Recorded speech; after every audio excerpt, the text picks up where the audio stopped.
Dalam bahasa Yunani, ada beberapa kata yang digunakan untuk menjelaskan kedatangan Kristus kedua kali. Kita akan pelajari yang pertama, yaitu parousia. Dalam Alkitab bahasa Indonesia, kata parousia ini sering diterjemahkan datang atau kedatangan. Parousia adalah kata benda atau noun yang dalam penggunaannya bisa berarti kehadiran Tuhan Yesus secara fisik pada hari kedatangannya. Ya, jadi parousia itu bisa berarti arrival, advent, the coming by implication, physical aspect. Jadi kedatangan sehubungan dengan atau berkaitan dengan aspek fisik. Jadi berhubungan dengan kehadiran, present, kehadirannya. Ya. Dari sini kita dapat mengerti bahwa ketika ia datang kembali, kita dapat melihatnya secara fisik, dan banyak ayat Alkitab mengatakan demikian sehubungan dengan kedatangan Tuhan. Sebab Tuhan Yesus akan kembali dengan cara yang sama seperti ia naik ke sorga. Dalam hal ini seperti ia naik secara fisik, demikianlah dia akan datang kembali dengan tubuh fisik yang sama, tubuh kemuliaannya itu. Tidak heran bila dalam 1 Yohanes 3 ayat 2 dikatakan bahwa kita akan melihat Kristus dalam keadaan yang sebenarnya. Selain dalam keadaan tubuh fisik, juga tentu dalam kemuliaannya sebagai Raja segala Raja dan sebagai Bapa yang kekal untuk kita semua.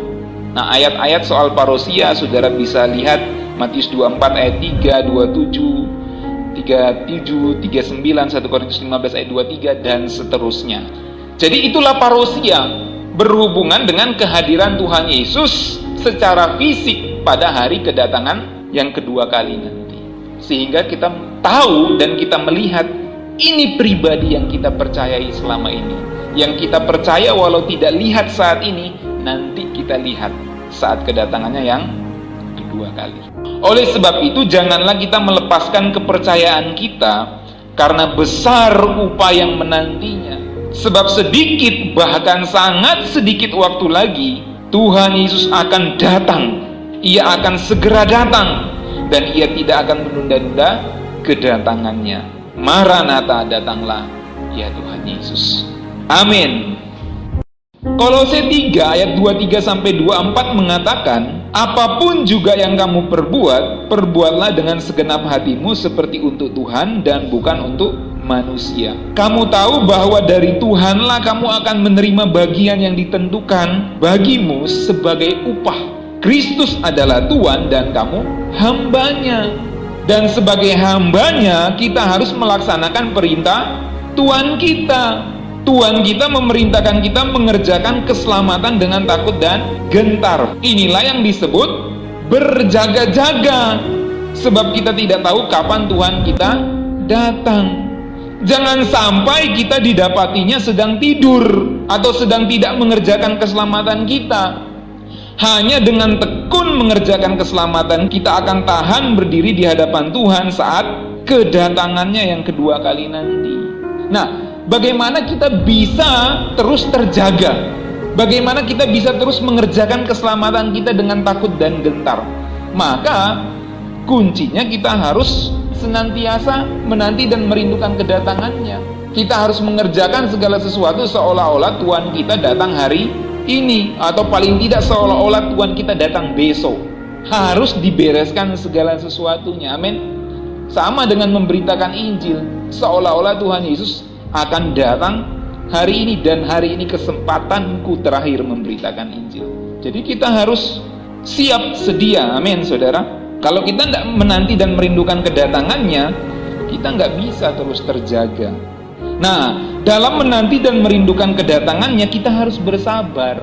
Sama seperti petani yang begitu sabar menantikan turunnya hujan sesudah musim tanam dan sebelum musim panen, demikianlah kita juga harus bersabar dan meneguhkan hati karena kedatangannya yang sudah sangat dekat. Yakobus 5 ayat 7-8. Dan yang menakjubkan bahwa dengan melakukan semuanya ini, kita bisa mempercepat kedatangan Tuhan kita. Kita memang tidak tahu kapan hari dan saat kedatangan Tuhan, tetapi Alkitab jelas, tegas mengatakan bahwa kita dapat mempercepat kedatangan. Oleh sebab itu, janganlah kita melepaskan kepercayaan kita karena besar upaya yang menantinya. Sebab sedikit, bahkan sangat sedikit waktu lagi, Tuhan Yesus akan datang. Ia akan segera datang, dan ia tidak akan menunda-nunda kedatangannya. Maranatha, datanglah ya Tuhan Yesus. Amin. Nanti saat kedatangan Tuhan Yesus, kamu akan menerima keselamatan, dan keselamatan itu berupa puji-pujian, kehormatan, dan kemuliaan. Puji-pujian tadi epainos, yaitu hadiah, upah, sambutan yang meriah saat masuk ke kerajaan Tuhan. Lalu kita diberikan kehormatan, time, yang bisa berarti nilai kehormatan dengan alasan pangkat dan kebesaran jabatan yang ia miliki. Jadi nanti ada jabatan-jabatan sesuai pangkatnya masing-masing. Tentu pangkat jabatan diberikan berdasarkan upah dari apa yang diperbuat selama mengikut Tuhan Yesus. Alkitab jelas mengatakan setiap orang akan dibalas menurut perbuatannya. Dalam 1 Korintus pasal 3, setiap orang akan diuji pekerjaannya. Ada yang terbuat dari emas, kayu, jerami. Nah, permasalahannya kita ini kayu, jerami, atau emas, saudara. Kita harus terus berusaha, karena Tuhan itu yang akan memberikan kita kehormatan itu. Makanya keselamatan jelas berarti soal memerintah bersama Kristus. Makanya ada puji-pujian, ada reward, lalu ada kehormatan yang diberikan berdasarkan pangkatnya nanti. Jadi ada pangkat. Nah, tidak heran juga kata time itu dapat berarti kompensasi.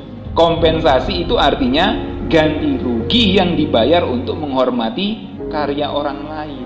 Makanya ya, kalau kita kerja buat Tuhan, Tuhan tidak akan berhutang. Amin. Dia akan perhitungkan setiap yang kita lakukan demi kerajaannya. Dana kita, usaha kita, pemikiran kita yang kita abdikan untuk kerajaan Tuhan, itu Tuhan perhitungkan, sebab dia tidak pernah berhutang. Memang jelas dia yang ciptakan langit bumi ini, jelas dia tidak mungkin berhutang, tapi dia tahu memberi upah kepada orang yang bekerja bagi dia, saudara. Makanya kata time itu ya, yang disebut kehormatan itu juga bisa berarti kompensasi, ganti rugi, dibayar untuk menghormati karya orang lain. Tuhan Yesus suruh kita mengerjakan keselamatan, dan dia akan bayar karya yang kita kerjakan itu di dalam anugerah. Nanti dibayar dengan kehormatan. Jadi kalau ada orang, tidak usah lagi mengerjakan keselamatan, semua sudah dikerjakan Tuhan, ya memang lu calon neraka. Kita sudah diselamatkan bukan karena perbuatan baik, biar buat jahat tetap masuk surga. Lu memang calon neraka, bukan calon kerajaan surga. Kalau kita sudah terima Injil seperti ini, lalu kita sia-siakan anugerah yang begitu besar ini, wah sayang, saudara ya. Dalam Yohanes 14 ayat 1-3, Tuhan Yesus pernah berkata kepada murid-muridnya, "Janganlah gelisah hatimu, percayalah kepada Allah, percayalah juga kepadaku. Di rumah Bapa-Ku banyak tempat tinggal. Jika tidak demikian, tentu Aku mengatakannya kepadamu. Sebab Aku pergi ke situ untuk menyediakan tempat bagimu. Dan apabila Aku telah pergi ke situ dan telah menyediakan tempat bagimu, Aku akan datang kembali dan membawa kamu ke tempatku, supaya di tempat di mana Aku berada, kamu pun berada." Menarik, sebab kata menyediakan dalam teks aslinya adalah hetoimazo. Kata hetoimazo ini mengandung pengertian mempersiapkan jalan untuk raja yang akan lewat. Kalau di daerah-daerah itu, saudara ya, misalnya bupati mau datang, itu jalan dibagusin pasti, supaya kalau mobil rombongan pejabat lewat nggak tersendat, saudara. Jadi seperti itu, saat mempersiapkan, saat mempreparekan jalan itu, itulah hetoimazo. Jadi ketika Tuhan Yesus bilang, "Aku pergi ke sana untuk menyediakan tempat bagimu," Aku mempersiapkan jalan Karena kamu ini raja-raja yang akan memerintah di kerajaan Bapa di sorga. Makanya Tuhan Yesus disebut sebagai perintis. Dia raja, tapi dia digambarkan seperti agen yang mempersiapkan kedatangan pejabat-pejabat. Nah, pertanyaannya sekarang, kita nggak pejabat-pejabatnya? Atau kita cuma jadi masyarakat? Perhatikan bahwa di mana ia ada, kita ada. Bukan di mana kita ada, ia ada. Hal ini hendak menegaskan bahwa kerajaan Bapa yang ia sediakan bagi kita ada di langit baru dan bumi baru yang kekal, bukan di bumi yang fana dan terkutuk ini.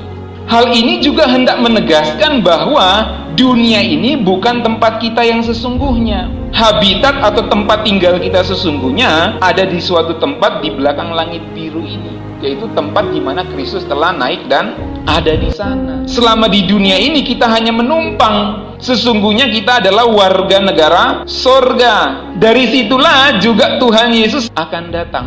Dialah yang seharusnya kita nanti-nantikan dengan sangat rindu, seperti dikatakan Rasul Paulus dalam Filipi 3 ayat 20. Pertanyaannya, seberapa kita merindukan Tuhan?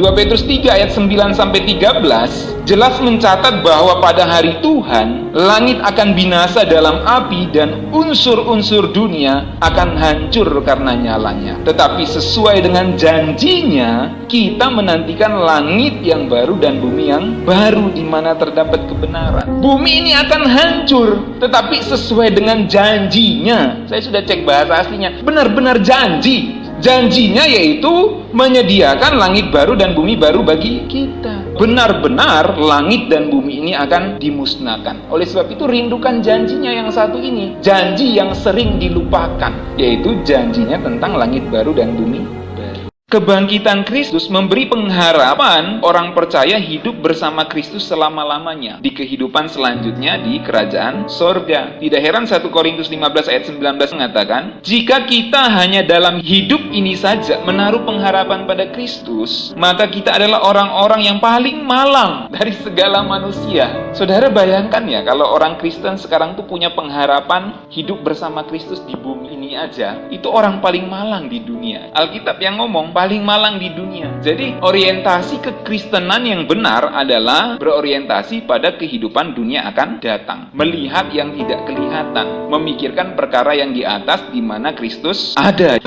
Korintus 15 ayat 32, kalau hanya berdasarkan pertimbangan-pertimbangan manusia saja aku telah berjuang melawan binatang buas di Efesus, apakah gunanya hal itu bagiku? Jika orang mati tidak dibangkitkan, marilah kita makan dan minum sebab besok kita mati. Jadi Paulus berani mengambil resiko memberitakan Injil karena dia mempunyai satu pengharapan, yaitu bangkit dari antara orang mati. Dalam Filipi, yang ku kehendaki mengenal dia dan kuasa kebangkitannya dan persekutuan dengan penderitaannya, di mana aku menjadi serupa dengan dia dalam kematiannya, supaya akhirnya aku beroleh kebangkitan dari antara orang mati. Ini pengharapan, hope-nya, ekspektasinya supaya dia mendapat kebangkitan. Dan kebangkitan orang percaya tidak hanya bicara hidup dan mati lagi, tapi hidup selama-lamanya bersama dengan Kristus. Jadi kalau kekristenan hanya berorientasi berkat-berkat jasmani, itu orang paling malang di dunia. Memang sekarang perlu pembaharuan pikiran, saudara. Kalau dengar khotbah-khotbah yang berkat, yang motivasi, senang orang. Tapi Rasul Paulus bilang, kalau kamu memiliki pengharapan seperti itu, kamu orang paling malang di dunia. Mengubah mindset orang yang sudah terbuai dengan kehidupan dunia ini, memindahkan hatinya ke langit baru, bumi baru, itu tidak gampang. Tidak ada mekanisme lain. Mindset harus berubah. Kalau mindsetnya berubah, baru bisa menaruh pengharapan di dunia akan datang. Kalau tidak, malang. Dan Rasul Paulus ngomong, aku berani mengambil resiko karena saya tidak mau menjadi orang yang malang, yang cuma menaruh pengharapan untuk hidup di dunia, tapi hidup di dunia akan datang. Saya ciptakan lagu, kami mau beralih kepadamu ya Bapa Maharaja, memandang langit baru, bumi baru yang Engkau sediakan bagi kami. Segala persoalan kami hadapi dengan kekuatan-Mu. Kau perlindungan kami yang teguh di perantauan dunia.